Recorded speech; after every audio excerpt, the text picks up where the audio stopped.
वट सावित्री का व्रत हर सुहागन महिला के लिए खास होता है। वट सावित्री व्रत के दिन सुहागिनें पूरे विधि विधान से पूजा करती हैं। इस दौरान कुछ महिलाएं निर्जला उपवास भी रखती हैं। इस दिन वट वृक्ष की पूजा का खास महत्व है। माना जाता है कि इस वृक्ष की पूजा के बिना व्रत पूरा नहीं होता है। धार्मिक मान्यताओं के अनुसार इसमें ब्रह्मा, विष्णु और महेश तीनों देवों का वास होता है।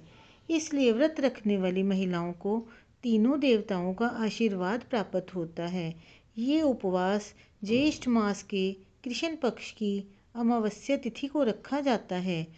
इस साल वट सावित्री व्रत 6 जून गुरुवार के दिन रखा जा रहा है। इसे वट पूर्णिमा के नाम से भी जाना जाता है। इस दौरान सत्यवान और सावित्री की कथा सुने बिना ये व्रत अधूरा माना जाता है। तो आइए अब सुनते हैं सत्यवान और सावित्री की कहानी। पौराणिक कथा प्रचलित है। ऐसा माना जाता है कि मद्र देश में अश्वपति नाम के धर्मात्मा राजा का राज था और उनकी कोई संतान नहीं थी।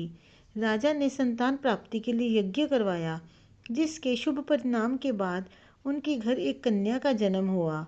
इस कन्या का नाम सावित्री रखा गया। समय के साथ साथ जब सावित्री बड़ी और विवाह योग्य हुई तो उन्होंने ध्युमसेन के पुत्र सत्यवान को अपने पति रूप में वरण किया।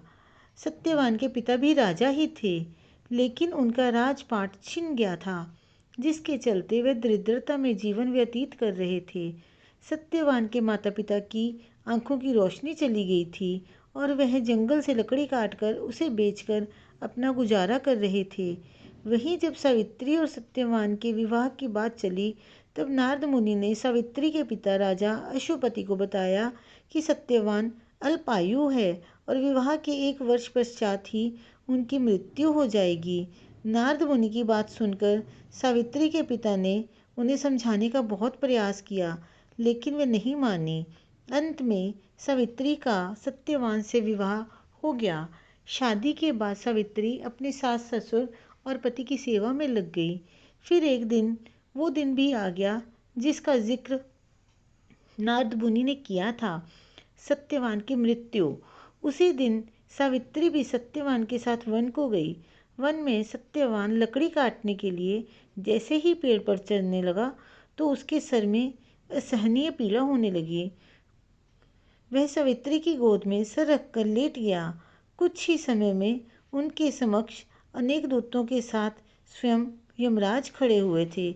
यमराज सत्यवान की आत्मा को लेकर दक्षिण दिशा की ओर चलने लगे। पतिव्रता सावित्री भी उनके पीछे चलने लगी। आगे जाकर सावित्री ने यमराज से कहा,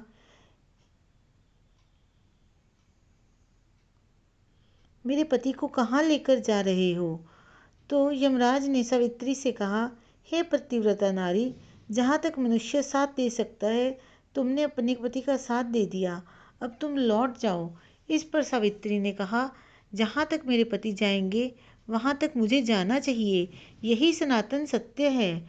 यमराज सावित्री की वाणी सुनकर प्रसन्न हुए और उनसे 3 वर मांगने को कहा। यमराज की बात का उत्तर देते हुए सावित्री ने कहा, मेरे सास ससुर अंधे हैं, उन्हें नेत्र ज्योति दें। यमराज ने तथास्तु कहकर उसे लौट जाने को कहा और आगे बढ़ने लगे, किंतु सावित्री यम के पीछे ही चलती रही। यमराज ने प्रसन्न होकर पुनः वर मांगने को कहा। सावित्री ने वर मांगा, मेरे ससुर का खोया हुआ राज्य उन्हें वापस मिल जाए। इसके बाद सावित्री ने यमदेव से वर मांगा, मैं सत्यवान के 100 पुत्रों की माँ बनना चाहती हूँ, कृपया कर आप मुझे वह वरदान दे। सावित्री की पति भक्ति से प्रसन्न हो सावित्री से तथास्तु कहा। जिसके बाद सावित्री ने कहा कि मेरे पति के प्राण तो आप लेकर जा रहे हैं, तो आपके पुत्र प्राप्ति का वरदान कैसे पूरा होगा? तब यमदेव ने अंतिम वरदान देते हुए सत्यवान की जीवात्मा को पाश से मुक्त कर दिया। सावित्री पुनः उसी वट वृक्ष के पास लौटी तो उन्होंने पाया कि वट वृक्ष के नीचे पड़े सत्यवान के मृत शरीर में जीव का संचार हो गया है। कुछ देर में सत्यवान उठकर बैठ गया। उधर सत्यवान के माता पिता की आंखें भी ठीक हो गई और उनका खोया हुआ राज्य भी मिल गया। तब से हर पतिव्रता नारी अपने पति की लंबी आयु और सुखी जीवन के लिए ये व्रत रखती है।